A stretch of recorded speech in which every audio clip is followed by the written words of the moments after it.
नमस्ते दोस्तों, स्को high channel पर आपका स्वागत है।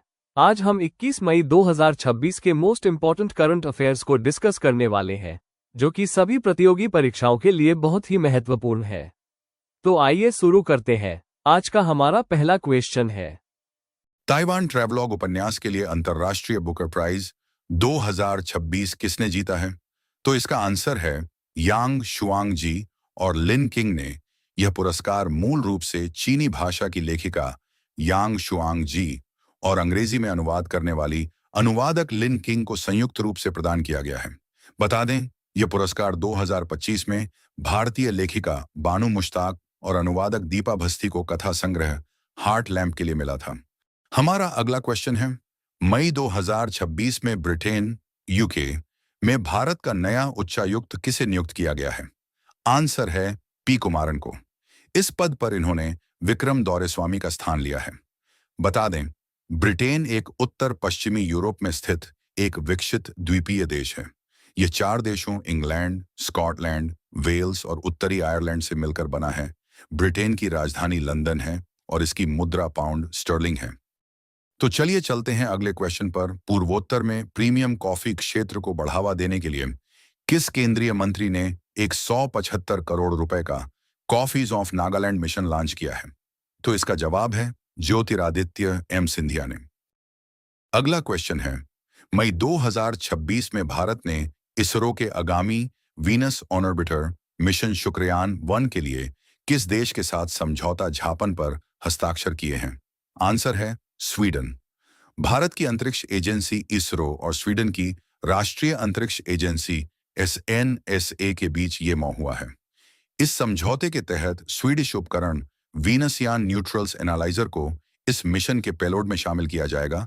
यह शुक्र ग्रह के वायुमंडल और सौर हवाओं की परस्पर क्रिया का अध्ययन करेगा। बता दें कि इसरो ने इसे 2028 में लॉन्च करने का लक्ष्य रखा है। अगला क्वेश्चन है, मई 2026 में केंद्रीय गृह मंत्री अमित शाह ने 26वीं मध्य क्षेत्रीय परिषद की बैठक की अध्यक्षता कहां की है? इसका जवाब है ऑप्शन सी, जगदलपुर, छत्तीसगढ़ में। बता दें, इस मध्य क्षेत्रीय परिषद में 4 राज्य शामिल हैं, छत्तीसगढ़, मध्य प्रदेश, उत्तर प्रदेश और उत्तराखंड। अब आगे बढ़ते हैं नेक्स्ट क्वेश्चन पर।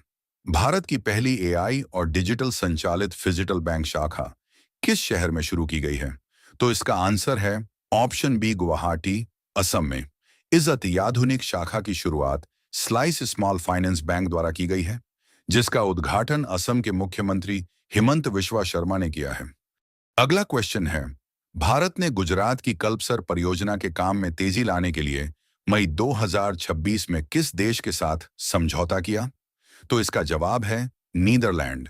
भारत ने यह समझौता नीदरलैंड के साथ किया है। इस परियोजना के अंतर्गत खंभात की खाड़ी के आर पार 30 किलोमीटर लंबा एक विशाल समुद्री बांध बनाया जाएगा। यह बांध समुद्र के खारे पानी को अलग कर देगा, जिससे समुद्र के भीतर ही 10 अरब घन मीटर क्षमता का मीठे पानी का एक विशाल जलाशय तैयार हो जाएगा। बता दें, नीदरलैंड की राजधानी एम्स्टर्डम है और इसकी मुद्रा यूरो है। तो चलिए आगे बढ़ते हैं नेक्स्ट क्वेश्चन पर। मई 2026 में केंद्रीय जल आयोग CWC द्वारा जारी रिपोर्ट के अनुसार गर्मियों के कारण भारत के किस नदी बेसिन ने जलाशयों का जलस्तर सबसे चिंताजनक स्थिति में पहुंच गया है? तो इसका जवाब है ऑप्शन बी, कृष्णा बेसिन का। आंकड़ों के अनुसार देश के 13 बड़े जलाशयों का जलस्तर 50% से नीचे गिर चुका है। कई बांधों जैसे महाराष्ट्र के भीमा उज्जैनी और उत्तर प्रदेश के मौधा का जलस्तर 0 तक पहुंच गया है। कृष्ण बेसिन में केवल 19.34% ही पानी बचा है।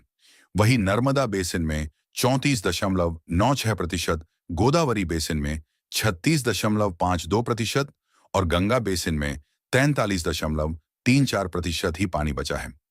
तो चलिए आगे बढ़ते हैं नेक्स्ट क्वेश्चन पर।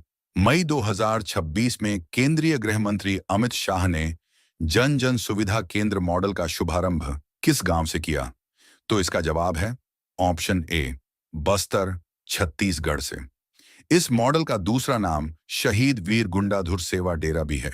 इस पहल का मुख्य लक्ष्य नक्सल प्रभावित क्षेत्र का विकास, सुशासन और शांति की मुख्य धारा से जोड़ना है। अब अगला क्वेश्चन है, मई 2026 में भारत की ब्रिक्स अध्यक्षता में ब्रिक्स वरिष्ठ अधिकारियों और न्याय मंत्रियों की बैठक की मेजबानी किस शहर ने की है?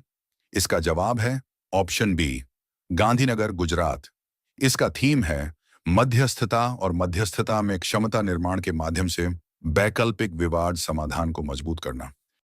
अब अगला क्वेश्चन है, भारत का तीसरा राष्ट्रीय खाद्य प्रौद्योगिकी उद्यमिता एवं प्रबंधन संस्थान NIFTEM कहाँ स्थापित किया जा रहा है? तो इसका आंसर है ऑप्शन सी, हाजीपुर, बिहार में। वर्तमान में देश में इस तरह के केवल 2 ही संस्थान कार्यरत हैं। पहला कुंडली, सोनीपत, हरियाणा में, और दूसरा तंजावुर, तमिलनाडु में। अब बढ़ते हैं आज के अगले क्वेश्चन पर। E sports world cup EWC 2026 में स्थान सुरक्षित करने वाले पहले भारतीय ग्रैंडमास्टर कौन बन गए हैं? इसका आंसर है ऑप्शन डी, अरविंद चिदम्बरम। ए स्पोर्ट्स वर्ल्ड कप 2026 का आयोजन सऊदी अरब के रियाद में 6 जुलाई से 23 अगस्त 2026 तक किया जाएगा। आज का नेक्स्ट क्वेश्चन है, गांधीनगर, गुजरात में आयोजित एशियाई भारोत्तोलन चैंपियनशिप 2026 में भारत ने कुल कितने पदक जीते हैं? इसका करेक्ट आंसर है ऑप्शन सी, 10 पदक। इस चैंपियनशिप में भारत ने 1 रजत और 9 कांस्य पदक जीते हैं। पदक तालिका में भारत 11वें स्थान पर रहा, जबकि चीन पहले स्थान पर। महिलाओं में 53 किलोग्राम स्नैच स्पर्धा में ज्ञानेश्वरी यादव ने एकमात्र रजत पदक जीता है। अब बढ़ते हैं नेक्स्ट क्वेश्चन पर। मई 2026 में मेजर जनरल BC खंडूरी सेवानिवृत्ति का निधन हो गया। वे किस राज्य के पूर्व मुख्यमंत्री थे? इसका आंसर है option b, Uttarakhand. Major general Bhuvan Chandra Khanduri 2 बार उत्तराखंड के मुख्यमंत्री रहे थे। वह अटल बिहारी वाजपेयी सरकार में सड़क परिवहन और राजमार्ग मंत्री के रूप में स्वर्णिम चतुर्भुज योजना के प्रमुख सूत्रधारों में शामिल थे। और अब आता है आज का हमारा आखिरी क्वेश्चन, नासा के उपग्रह, डेटा और पर्यावरण। विशेषज्ञों के अनुसार मिडिल ईस्ट की कौन सी ऐतिहासिक नदी जलवायु परिवर्तन के कारण वर्ष 2040 तक पूरी से सूख सकती है? इसका आंसर है ऑप्शन ए, इफ्राटिस फरात नदी। इस नदी का उद्गम पूर्वी तुर्की के आर्मेनियन हाईलैंड्स में स्थित टॉरस पर्वतमाला से होता है। यह नदी मुख्य रूप से 2 प्रमुख धाराओं, कारासू, पश्चिमी फरात, और मूरतसू, पूर्वी फरात, के आपस में मिलने से होती है। ऐसे ही रोज इंपॉर्टेंट करंट अफेयर्स के लिए स्को हाई चैनल को सब्सक्राइब कीजिए। धन्यवाद।